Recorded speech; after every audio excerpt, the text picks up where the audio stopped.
was very good, amazing, and of course, is in the weight class up. I have to put I have to be a little more heavy, All my hand sanitizer with me, the mask, and everything. Keep a distance for a lot of people. When I went to go training, it was the only time that I get out from the house. And from my car, I walk in the gym. Nobody in my area. I was in the side of the mat or in the cage by myself, me and my coach, and we did everything we to be ready for this fight. The future hold for you? I was saying like, oh, now's the perfect time for you and Colby.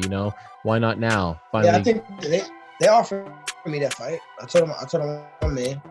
I mean, I just don't want to talk a lot about Colby just because Colby, I just don't want to talk a lot about Colby because Colby is an actor, man. I know what he's doing, and it makes sense, and it's kind of fun to watch. Oh, crap. It's kind of fun to watch, but at the end of the day, like, Colby's turned me down 5 or 6 times. But I think after losing 2 fights back-to-back, I think it may be a time where he may accept it because he may think I'm down and out. But that was the first thing they did, you know what I mean? They wanted to see if I was all right. Then they offered me to fight against Colby. And I told Malky, I said, make sure you tell them today yes. Don't wait till tomorrow. Tell them today yes. I got a contusion I got to deal with. And I can't fight anyway 45 to 60 days till the cut. So I've been icing 6-7 times a day, icing ibuprofen. So I've been doing the right stuff. And fighting Colby right now is like fighting this race war. You know what I mean? This brutality and the unsettling climate of our culture. Like, I'm just gonna take it as that. So they have offered me Colby, and I once again have accepted again. And we'll see what happens. You are on fire. I think this is going to be the summer of DC. I think your Q rating has never been higher. You're killing it on this show. You're killing it on ESPN. You're killing it at the events. I mean, you might be right now the most liked fighter in the promotion. Oh, no. I mean, you're just oozing greatness. But I got a bone to pick with you. Yes. I'm actually mad at you. What? You ended the broadcast. I may have buried the lead here, but we had some other important things to discuss. Oh, yeah. You ended the broadcast. I get that we're victims of the moment. We get caught up in it. No, I know where you're going, and I absolutely believe it. Ended the broadcast. I absolutely believe Gilbert Burns beat Tyron Woodley. It was a great performance. He's a threat. He's now won 6 in a row. He's looking good at 170. He's coming off the win over Damian Maia. He's won 8 of 9.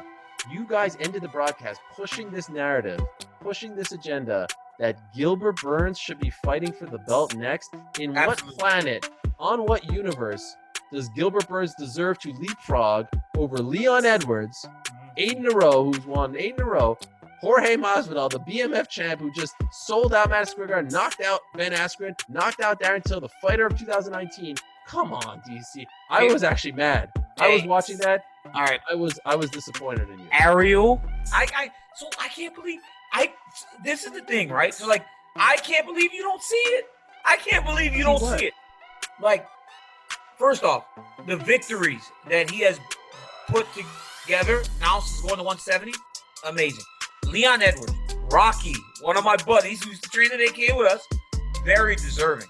But I think that Leon becomes a victim of the moment, right? A victim of what's going on in the world today. Can't get into the country, can't figure a way for him Fight Island. Yes, can't figure out a way for him to fight. That's the only reason Rocky's out of it. Masvidal, I don't know if they're even. Look, I was talking to Ali the other day, and Ali said, "Man, this negotiation with the Masvidal fight has been very difficult." Right, so I'm speaking in terms of what I know from the back side, from Usman's manager, and also what I had just seen.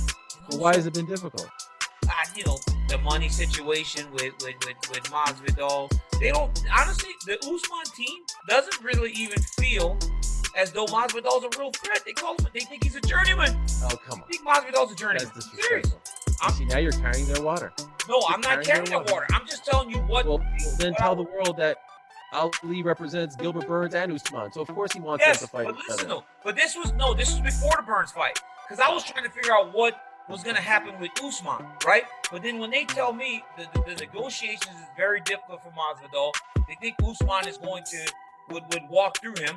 But I'm also thinking Masvidal was talking about Nate last week, right? Like Masvidal was talking about Nate last week or talking about Conor. I'm like, well, it doesn't seem like these guys want to fight. So we have to move to the next thing. Leon Edwards, by process of elimination, right?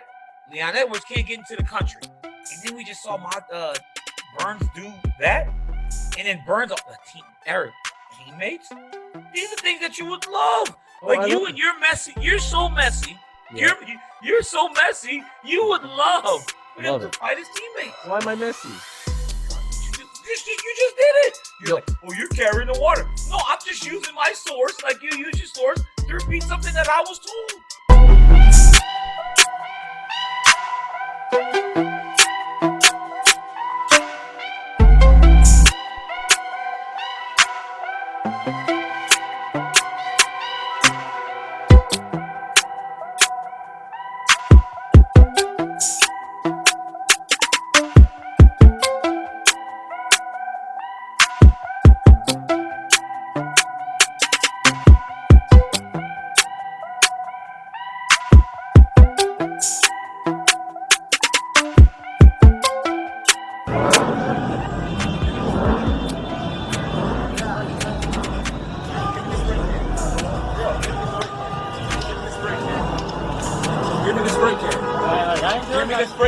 It's not the way, man. I ain't doing nothing. Give me the spray can.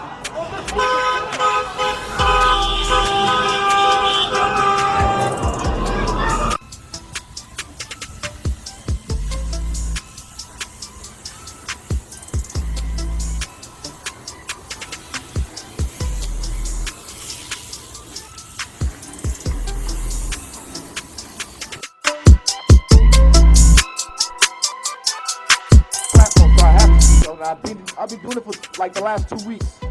For the last 2 weeks on my stories, if you watch, you see I've been angry.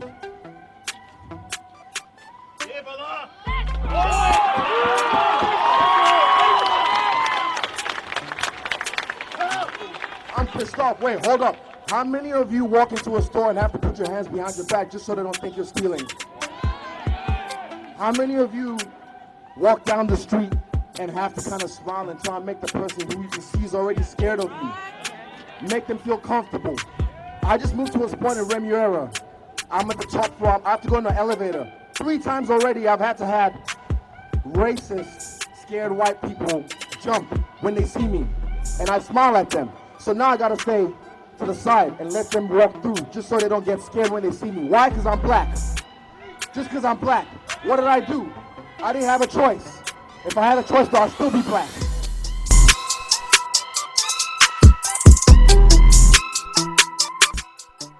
Let me tell you this right here. It's a bigger fight. It's so crazy. Don't say it. It's a bigger fight than Ngannou versus Joe. No, it's not. That's because Conor versus not competitively, right? Or it doesn't look like competitively on paper. But when you put that name, Anderson Silva, across from Conor McGregor, that fight is going to sell more pay-per-views than Jones versus Ngannou. Conor versus a broomstick sells more pay-per-views than anyone. Yeah, but still, it's not a fair comparison. But that's the thing, though. It's a big. So okay. So is Conor versus a broomstick a big fight? Yes, because Conor. Okay, then you just answered the question. Is it a big fight, though? Of course it is, because it's gonna sell. Okay, fair enough. I just want to see Conor after he fought Cerrone, who was coming off those losses. I want to see him fight like a top-rated guy. I do. Me too. But all that is not available right now. Yeah, it's weird. It's weird that the biggest draw doesn't have an obvious dance partner, right? Put him in there with one of the greatest fighters of all time.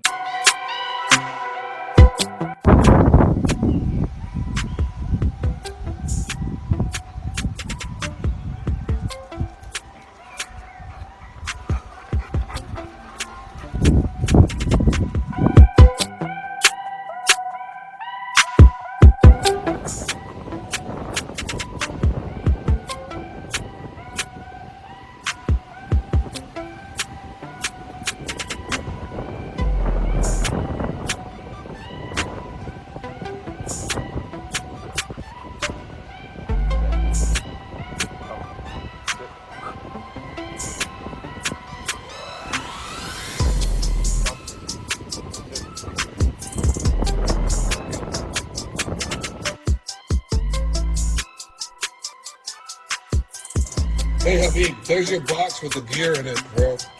So I don't know. You got some good shit, bro.